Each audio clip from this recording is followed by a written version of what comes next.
অঝোর ধারায় কান্না সে কাঁদার উপায় নাই, তোর হাসিতে হাসতে ফ্ল্যাশব্যাক। আসসালামু আলাইকুম সবাইকে। তো সবার আগে আমি আপনাদেরকে একটা কথাই বলবো, আমার পেজটা অবশ্যই ফলো করবেন। আপুর সাথে চলে আসছি হচ্ছে আমি একটু শপিং মলে, মানে আপু জন্য কি কিনবে সেটা কেনার জন্য। তো এই পাশে আপু খুঁজতেছিল, পায় নাই বিধায় পরে আমার বলতেছিল চল অন্য পাশে যাই।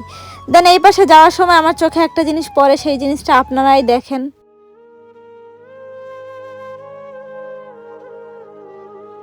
এই জিনিসটা দেখার পর আমার এতটাই খারাপ লাগছিল, আমি কি করব, কেনাকাটা বাদ দিয়ে আমি আগে তার কাছে যাইতেছিলাম যে আমি তাকে একটু দেখে আসি।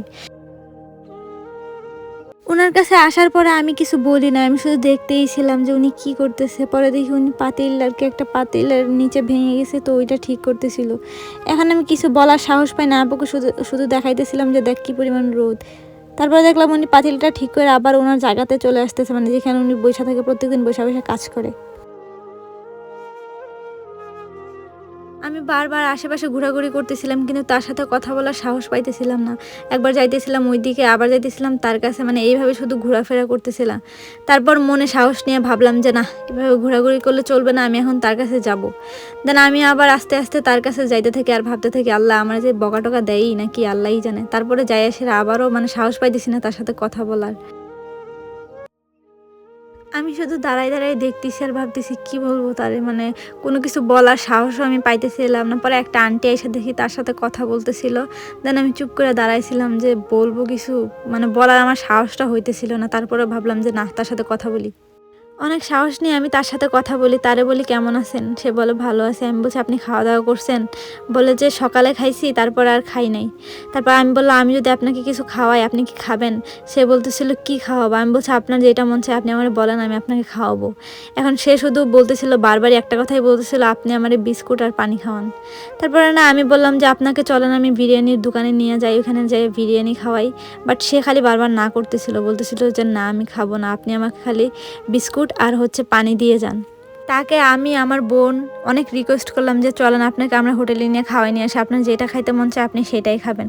বলে যে না আমি হোটেলে খাই না। আমি বলতেছি তাহলে আপনার জন্য খাবার আমি এখানে নিয়ে আসি। সে বললো যে না এখানেও খাবো না, আপনি শুধু আমাকে বিস্কুট আর পানি কিনে দেন আর একটু টাকা দিয়েন। তো পরিমাণ রোদ উঠছিল, সে শুধু কাঁপতেছিল, দেখেন তার হাতগুলো দেখেন শুধু কাঁপতেছে, মানে তারে দেখে আমার অনেক মায়া লাগতেছিল। তার আমি অনেক কিছুই জিজ্ঞাসা করলাম যে আপনি প্রত্যেকদিন কয় টাকা করে ইনকাম করেন? সে বলল মাত্র 200-300 টাকা। তারপর তার ছেলে সম্পর্কে জিজ্ঞাসা করলাম, তার ছেলে নাকি অটো চালায় বাট তেমন একটা দেখে না। তার সব কথা শোনার পর আমি তাকে বললাম যে চলেন আপনাকে হোটেলে নিয়ে খাওয়াই নিয়ে আসি, বাট সে যাবেই না। পরে কি আর করার, আমি তার জন্য হালকা কিছু খাবার নিয়ে আসার জন্য যাইতেছিলাম একটা দোকানে এসে ভাবতেছিলাম যে তার জন্য কি কি নেওয়া যায়।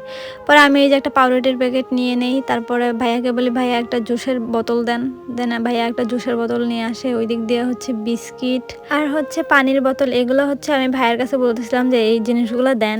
তারপর ভাইয়া একটা একটা করে সব জিনিসই দেখতেছিল আর ভাবতেছিলাম যে কি বিস্কিট নেওয়া যায়, এই জন্য একটু লেট হয়ে গেছে। ভাইয়াও ভাবতেছিল যে কি বিস্কিট নেওয়া যায়। তারপরে আমি একটা বিস্কিটের প্যাকেট আর কি নিয়ে নিই।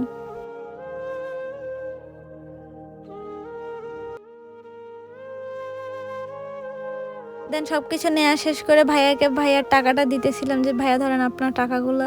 তারপরে আমি হচ্ছে বিস্কিট, পানির বোতল, জুসের বোতল আর পাউরুটি নিয়ে আঙ্কেলটার কাছে যাইতেছিলাম।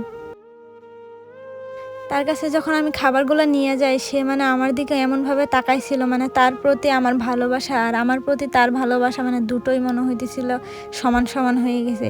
মানে সে এমনভাবে আমার দিকে তাকাইছিল আর শুধু আমাকে মামা বলে ডাকতেছিল।